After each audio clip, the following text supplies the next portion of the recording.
may ñun ñi fit murid nag ku ko wax fulla ak fayda ak fit moo ko caractérisé su ngeen xoolee sëñ Touba bi muy tabax Touba su amul woon fit amul woon communauté bi amul woon pas-pas tey jii Touba du nekk fi mu toog donc ñoo ngi lancé aussi un appel à toute la communauté mouride surtout les hommes d'affaires mourides venez travailler avec le gouvernement suñu dëkk bi mi ngi importer 1070 milliards en denrées alimentaires contre un budget de 7042 milliards donc maa ngi lancé un appel à la communauté mouride à la communauté Baye Fall nañu ñëw liggéey ensemble en tout cas le ministère de l'agriculture de la souveraineté alimentaire et de l'élevage ubbi na ay buntam pour ñu ñëw liggéey. waaw ci njëgu dund bi gis ngeen gymnastique yi gouvernement bi def malgré finance yu serré yi am nii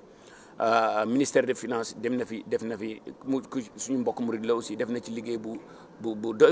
am solo boo xam ne nii wàññi nañ denrées alimentaires yi mais yemuñu foofu rek wàññi nañ denrées alimentaires yi pour jàppale nit ñi ci tabaski bi wàññi nañ aussi prix wu aliment de bétail bi loolu rek moo lay wan ne la gouvernement bi décidé nañu jàppale askan bi en tout cas maa ngi rafetlu bu baax suñ mbàkk yi nag yow moom li nga def fii moom kenn mën la jëf fay te yal na la yàlla bàyyi si kanam.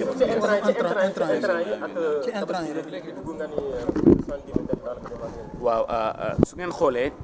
objectif bi nga xam ne nii moom la ñu amoon pour ravitailler le marché sénégalais 810 000 têtes la mais organisation bi nga xam ne nii bu rafet bi nga xam ne nii gouvernement bi def na ko tax na ba presque ñu dépassé ko de 70 000 têtes te li ma ci gën a neex ba tey jii ci biir jumaa ji maa ngi doon def monitoring prix yi fu ñu toll marché yi fu ñu toll 206 marché yi fu ñu toll te bourse yëpp am na 70 000 ba 500 000 ba pare ñu ravitailler marché bi correctement loolu moo lay wane ne Sénégal suñu nekkee ensemble liggéey jubal dëggal objectif bu ñu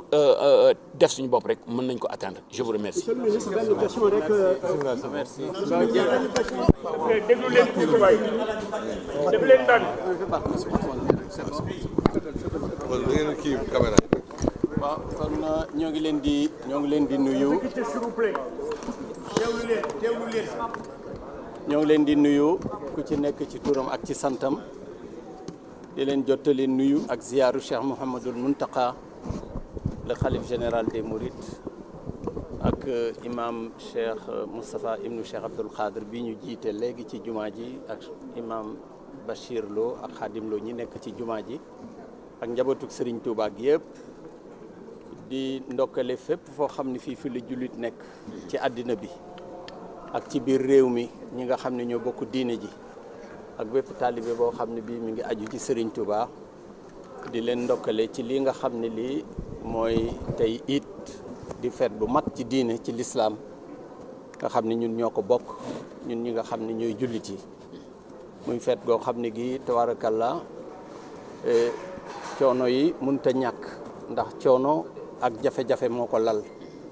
ndax ku xam taarixu lan mooy tabaski ak lan la yàlla neexale yont yàlla Ibrahima bés bi ca ba muy bëgg a rendi doomam nga xam ne muy pas-pas bu rëy rëy ci gëm yàlla ba yàlla wuutale ko fa am xar mu rey ko loolu mooy wane ni lu yàlla nungu la loo xam ni lu rëy rëy la Seydina Jibril la indi xarma ñu wuutale suñu maam Ismaïla ca fa nga xam ne bii fa la tëddoon baayam nar koo rey bi baay bi rendee ba siggi defe na ni woon doomam la rey kon dafa continuer di rey ba mu siggee la gis am xar kooku loolu pas-pas bu rëy la pas-pas boobu nag ñun ñëpp war nañ ci tënku ni ko ministre bi waxee ma koy nuyu di nuyu le président de la République di nuyu le premier ministre et l'ensemble des membres du gouvernement di leen xamal ni teraanga yi ngeen fi yónnee woon yëpp jot nañu ci sécurité bi ñëw na assistance bi ñëw na lépp loo xam ne waroon na fi bi ci guddi sax le ministre des finances yónnee xar mu rëy ak teraanga yi ko jiitu woon avec le maire de Dakar moom it ñoo ngi koy gërëm di gërëm suñu mbokk taalibe yi nga xam ne ku ci ne jël na la gën ci yow nga indi ko fii pour def ko muy sa diggante ak Serigne Touba ñooñu ñëpp nag ci turu Serigne bi maa ngi leen di gërëm di leen sant muy Cheikh Alassane Sène Ibrahima Ndiaye xale yi bari na boo limee rek da ngay juum kon day loo xam ne fii ministre bi kii rek dafa mel ni on est interpellé boo jàkkaarloo lii ñu bind ci kaw jumaa ji innamal muminuuna la wax ixwatun fa aslihu bayna axawaykum wa taqullahu laalakum turhamuuna mooy nit jullit yi dañu war a ànd waxu dafa ni jullit yi al muminuun mooy ñi nga xam ne gëm nañu yàlla ñi gëm yàlla dañu war a nekk ci génn buum linkewoo bu ñu nekkee ci génn buum linkewoo lu ñu bëgg am ko war ngeen a xam ni sax sur le plan moderne aujourd'hui le link l'informatique il y a plus de frontières et donc tout est possible dans la cohésion la solidarité et l'esprit d'aller ensemble ñi am doole muñal gestu ñi amul doole ñi yàlla nga xam ne yàlla mooy fal ñi yàlla fal ñu xam ne yàlla dafa folli fal yàlla nag bu follee fal yow mi nga xam ne bii am na fu mu la jaaraloon ba fal la ba fal la folli ñoo xam ne am na fu ñu jaaroon ba folli leen da ngay delloo yàlla njukkal ndaxte kuy bëree yàlla téyel la sa cumikaay waratoo gestu sa ginnaaw loolu mooy innamal muminuuna ixwatun li ci des ñoo ko bokk te nag ñun ñëpp dañuy juum amul ku dul juum ndax ñun ay doomu aadama lañu doomu aadama mooy juum koo gis mu juum rek dafa fekk dafa bëggoon a def lu baax seytaane jàpp ci wala àddina dab ko ba mu def leneen kon il faut qu'on regarde de l'avant quand on regarde de l'avant on va réussir ensemble parce que le Sénégal est un et indivisible yàlla def na ni fi mu ne suñu ay jarbaat ñu fi ne 40 ans 50 ans kon ils ont la force physique intellectuelle te it ci à partir de 40 ans le wërsëg di ñëw te ku jiite réew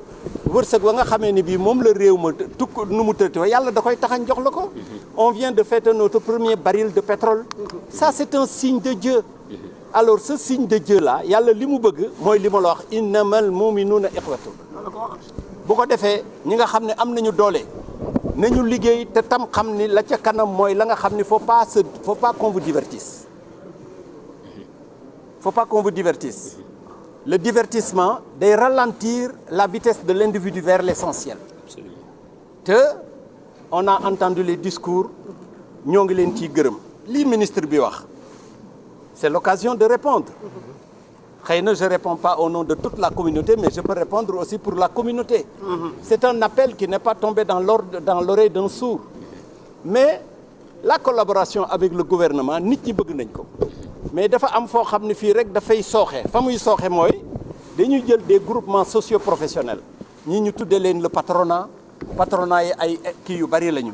Or boo demee Touba wala nga dem ci sama mbokk Bawol yi wala mbokk Kajoor yi am na ñoo xam ne tey jii boo leen ne génne leen nangami milliards ñu dem ci vallée bi ñu daggal leen ay tool ngeen bay ko ñu bay ko. ñooñu da ngeen di élargir wax ak ñoom.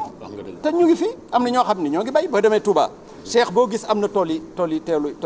gerte am na tool yi mboq am na tool yi ñebbe am na tool yi nu mu tuddee ceeb bii ñuy bay di ko importer mu doon des milliards nga xam ne ça pèse sur notre balance commerciale.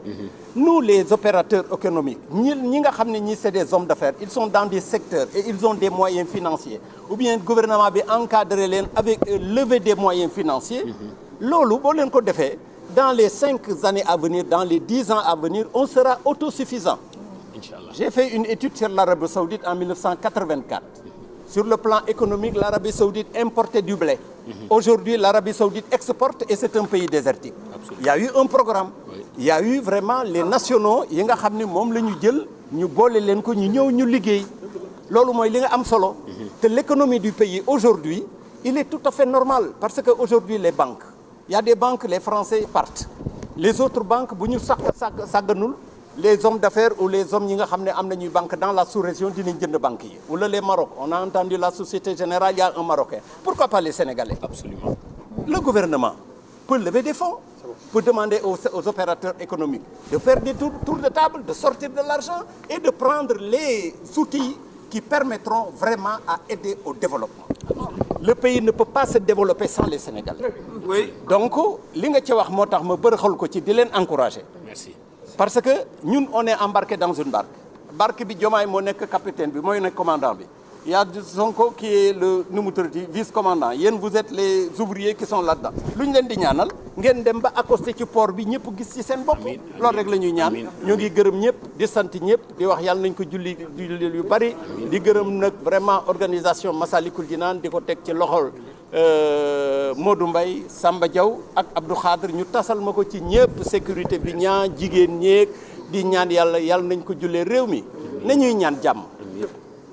nañu xam ne ñun ay sénégalais lañu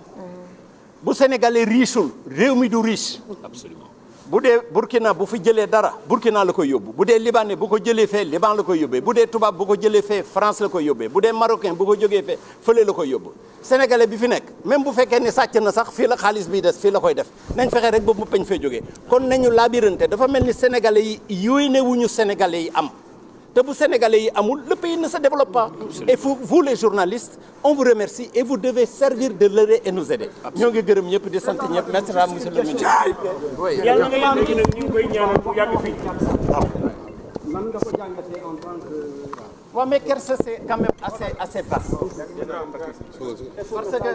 que aujourd'hui aujourd'hui le problème fondamental aujourd'hui c'est que nous. Le numérique s'est développé et le niveau numérique